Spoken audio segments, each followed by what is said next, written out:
مجھ سے تمہاری کیا دشمنی ہے؟ میں تم سے نفرت کرتا ہوں۔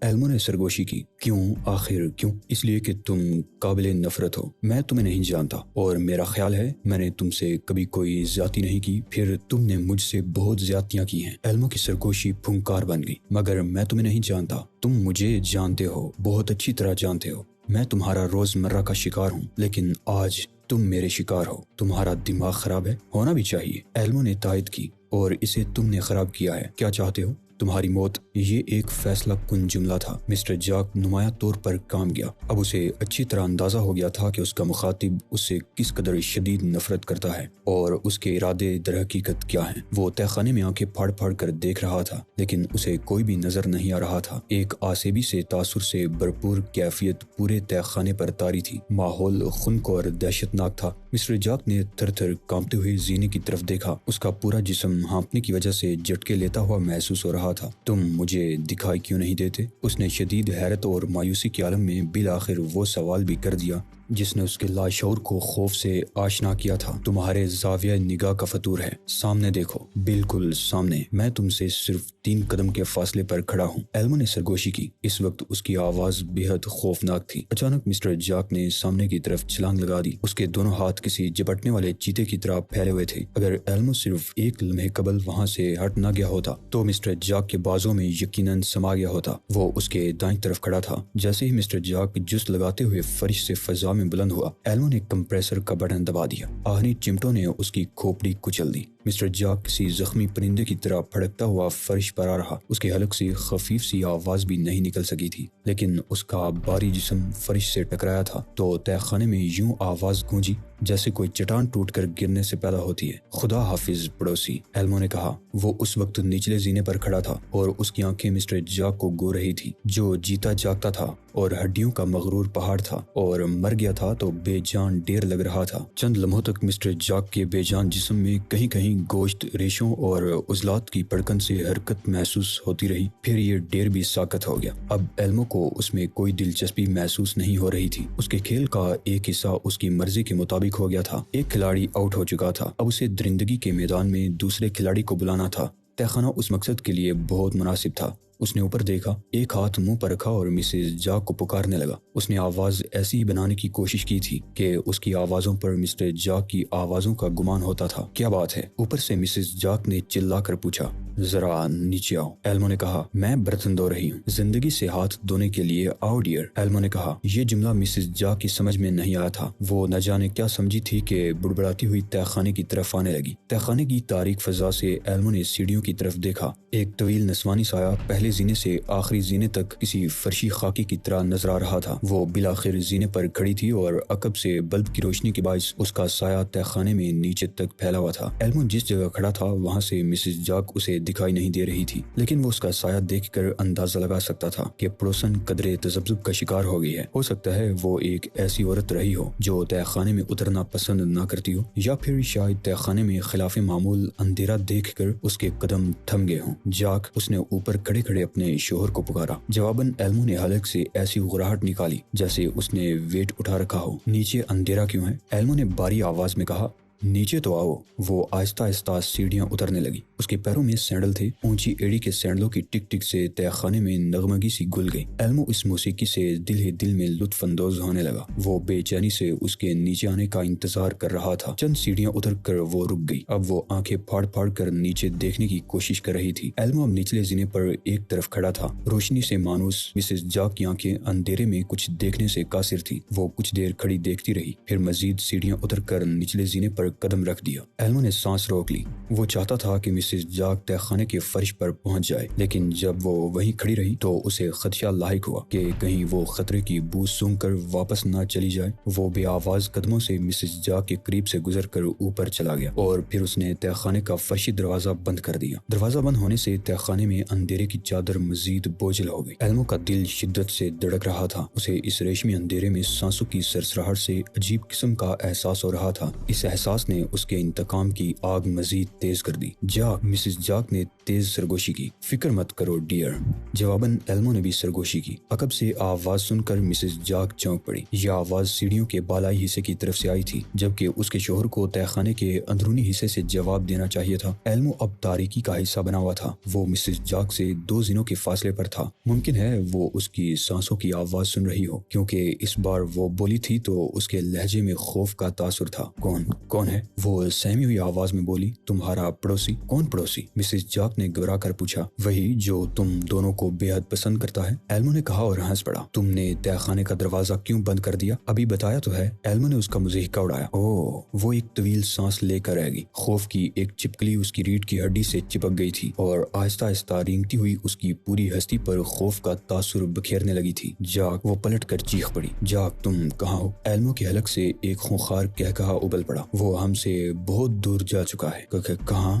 جہاں سے کوئی کبھی واپس نہیں آتا۔ یہ سن کر مسز جاک کے حلق سے ایک ایسی ڈری ڈری سی چیخ نکل گئی جس نے ایلمو کے روئیں روئیں میں خوشی کا ایک انوکھا احساس عطا کر دیا۔ ایک کے بعد دوسری چیخ گونجتی رہی اور اندھیرا ہنستا رہا۔ ایلمو کچھ دیر تو اس کی دہشت آمیز چیخوں سے لطف اندوز ہوتا رہا، پھر وہ اس کے قریب پہنچ گیا۔ اچانک اس کا دایاں ہاتھ بلند ہوا اور پھر اس نے مسز جاک کی کھوپڑی کے عقبی حصے پر ایک ہلکی سی ضرب لگا دی، لیکن مسز جاک اسے برداشت نہ کر سکی۔ وہ لہرائی اور تہہ خانے کے فرش پر ڈیر ہو گئی۔ ایلمو اس کے قریب کھڑا رہا۔ اندھیرے میں کچھ دیر اسی طرح ساکت کھڑے رہنے کے بعد وہ سیڑھیاں چڑھتا ہوا اوپر آ گیا۔ اس نے تہہ خانے کا دروازہ کھولا اور اوپر گھر میں چلا گیا۔ اس نے مکان کا جائزہ لیا، پھر کچن کا عقبی دروازہ اندر سے بند کر دیا۔ یہ دروازہ ہمیشہ ہی کھلا رہتا تھا اور اس کی وجہ ایلمو کو اب معلوم ہوئی۔ دروازے کی کنڈی ٹوٹی ہوئی تھی اور ان لوگوں کو نہ جانے کب سے اس کی مرمت کرنے کا خیال بھی نہیں آیا تھا۔ گھر کا ہر دروازہ اندر سے بند تھا۔ رات تیزی سے بیت رہی تھی۔ اس نے ایک بار پھر تہہ خانے کا رخ کیا اور اس کے بجھے ہوئے بلب کو روشن کرنے کے لیے فیوز تلاش کیا۔ فیوز لگانے کے بعد وہ تہہ خانے میں اترتا چلا گیا،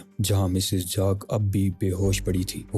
ایک اور لاش، ٹائیگر نے کرا کر دریافت کیا۔ ہاں، بالکل ویسی ہی جیسی کہ پہلے ملی تھی۔ اس کی کھوپڑی بھی پاش پاش ہو چکی ہے، بہرام نے متفکر انداز میں جواب دیا۔ وہ غیر معمولی سیاہ رنگ کا ٹکڑا کچھ ظاہر کرتا ہے جسے اوشان نے ساحل سے تلاش کیا تھا؟ ٹائیگر نے پوچھا۔ ابھی تو کچھ نہیں، وہ لیبارٹری میں ہے اور اس پر کام ہو رہا ہے، بہرام نے جواب دیا۔ جیسے ہی کوئی کارآمد بات معلوم ہوئی تمہیں بتا دی جائے گی۔ ٹائیگر کرسی سے اٹھ کھڑا ہوا۔ وہ ٹہلنے کے سے انداز میں کھڑکی کی طرف بڑھا اور اس کا پردہ ہٹا کر باہر دیکھنے لگا۔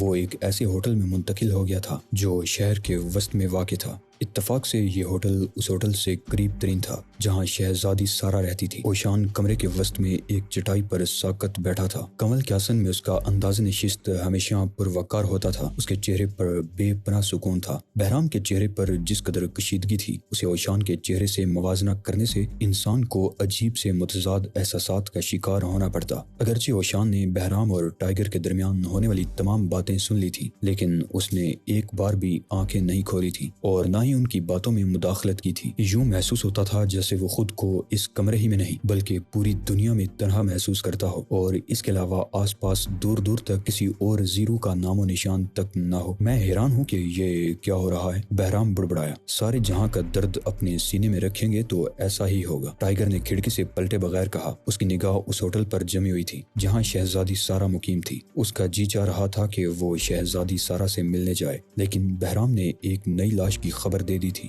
تم وہ لاش دیکھنے نہیں جاؤ گے؟ بہرام نے پوچھا۔ کیوں نہیں جاؤں گا؟ ٹائیگر نے ایک سرد آب بھرتے ہوئے کہا۔ یوں لگتا ہے جیسے میں اور اوشان دونوں لاشوں کے سوداگر ہوں۔ صرف خواب میں لاشیں دکھائی نہیں دیتی، ورنہ جاگتی آنکھوں کو تو ہر طرف لاشیں ہی لاشیں نظر آتی ہیں، بلکہ کبھی کبھی تو میں خود کو بھی لاش ہی سمجھنے لگتا ہوں۔ اور اوشان پر مجھے قدیم مصر کی کسی چلتی پھرتی اس کا جملہ ادھورا ہی رہ گیا، کیونکہ اوشان نے اسی لمحے آنکھیں کھول دی تھی اور گہر آلود نظروں سے اس کی طرف دیکھنے لگا تھا۔ شاہی شخصیت کا گمان ہوتا ہے، ٹائیگر نے جملہ پورا کر دیا۔ اوشان کی آنکھوں سے غصے کی سرخی یک غائب ہو گئی اور ان میں مسکراہٹ اور ستائش کی جھلک نظر آنے لگی۔ ٹائیگر ایک طویل سانس لے کر رہ گیا، پھر وہ قدرے خم ہو کر بولا، آقائے سناجو، کیا آپ ایک عدد لاش ملاحظہ کرنے تشریف لے چلیں گے؟ اوشان بڑے ہی شاہانہ انداز میں اٹھ کھڑا ہوا۔ اٹھنے کے انداز میں اس گاڑے دھوئیں جیسی خاموشی، توازن اور سکون تھا جو کسی الاؤ سے اس وقت اٹھتا ہے جب ہوا ساکت ہوتی ہے۔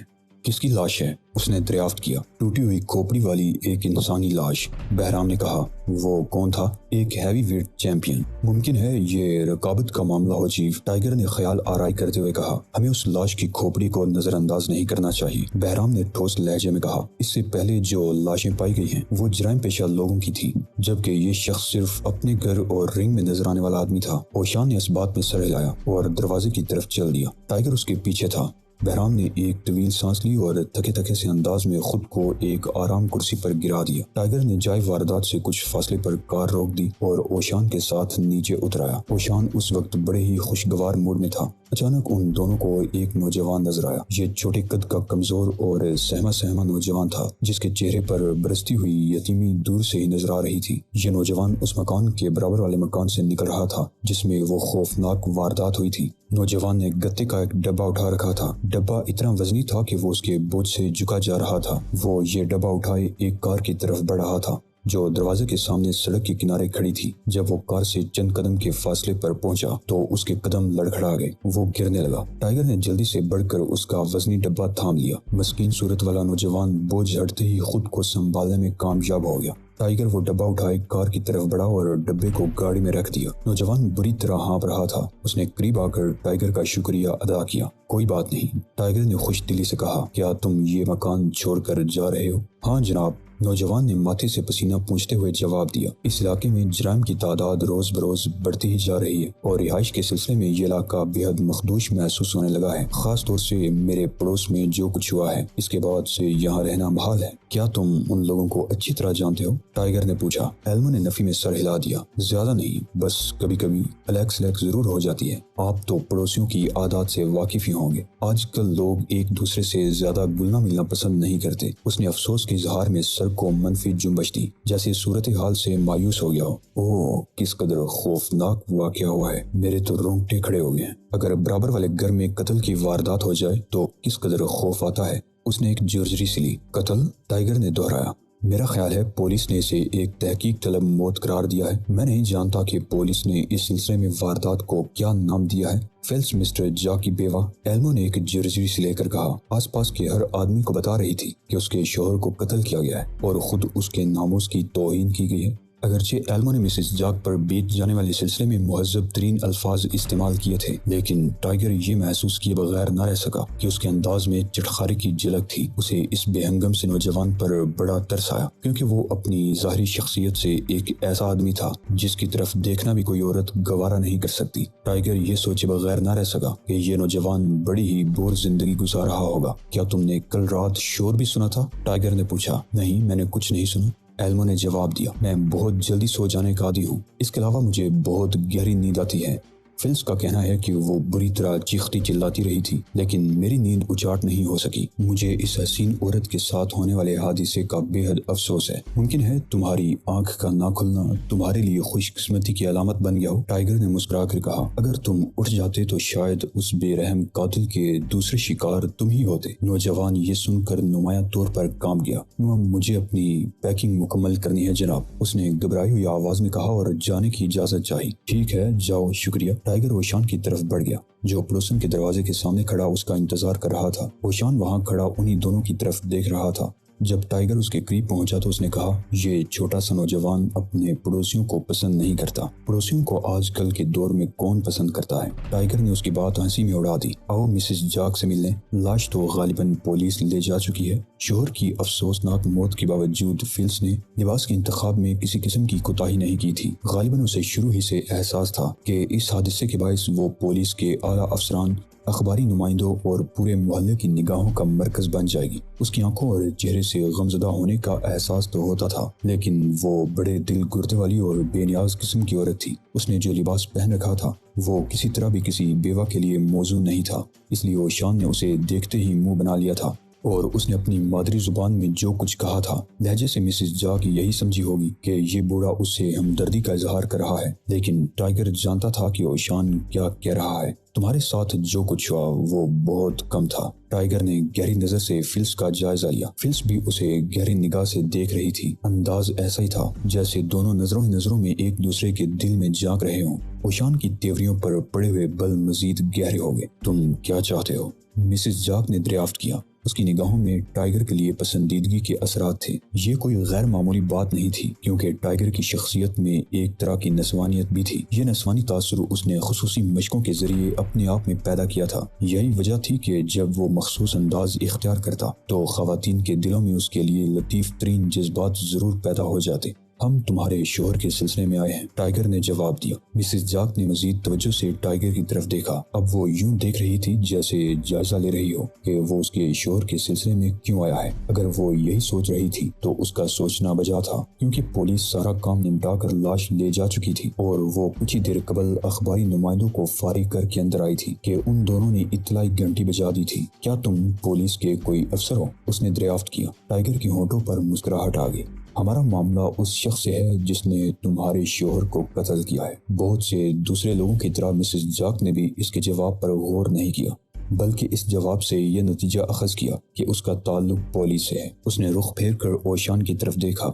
کیا یہ شخص بھی پولیس مین ہے؟ اس نے پوچھا۔ ظاہری حالت سے تم انہیں کوئی ریٹائرڈ تھانے دار نہ سمجھو، ٹائیگر نے خوش دلی سے کہا اور اوشان کی طرف دیکھا۔ جب اس کی پیشانی پر غصے کی سلوٹیں دیکھی تو اپنی بات یوں مکمل کی، یہ پولیس مین سے کہیں زیادہ اہمیت کے حامل ہیں۔ جملے کے آخری حصے کا رد عمل اسے اوشان کے پتلے پتلے ہونٹوں پر خفیف سی مسکراہٹ کے ساتھ ملا۔ کیا ہم اندر آ سکتے ہیں؟ اوشان نے لہجے کو ٹھوس بنانے کی کوشش کرتے ہوئے کہا۔ ہم خصوصی نوعیت کی جانچ پڑتال کرنا چاہتے ہیں۔ ایک لمحے کے لیے مسز جاک گہری سوچ میں ڈوب گئی، پھر اس نے اس بات میں سر ہلایا اور بولی، میرا خیال ہے مجھے اس میں کوئی اعتراض نہیں ہونا چاہیے۔ وہ اندر داخل ہوئے تو مسز جاک نے عقب میں دروازہ بند کر دیا۔ کیا میں تم دونوں کی کوئی خاطر مدارت کروں؟ مسز جاک نے دریافت کیا۔ کافی، چائے یا نہیں شکریہ، ہم تمہارا زیادہ وقت نہیں لینا چاہتے، ٹائیگر نے جواب دیا۔ کیا تم ہمیں وہ جگہ دکھا سکتی ہو جہاں واردات ہوئی تھی؟ میں نیچے جانا نہیں چاہتی، میں تمہیں وہ جگہ دکھا دیتی ہوں، لیکن تہہ خانے میں تم دونوں کو ہی جانا پڑے گا۔ تہہ خانے کی سیڑھیوں کی طرف بڑھتے ہوئے اچانک ہی ٹائیگر کی نگاہ کچن کے عقبی دروازے پر پڑ گئی۔ وہ ٹھٹک گیا۔ اس نے مسز جاک کی طرف دیکھا اور دروازے کی طرف اشارہ کرتے ہوئے پوچھا، کیا یہ دروازہ ہمیشہ غیر مقفل رہتا ہے؟ مسز جاک نے دروازے کی طرف دیکھا اور پھر چونکے بغیر نہ رہ سکی۔ نہ جانے کس تاثر کے تحت اس نے پلٹ کر ٹائیگر کی طرف دیکھا۔ اس کی آنکھوں میں خوف کی پرچھائیاں رقص کرنے لگی تھی۔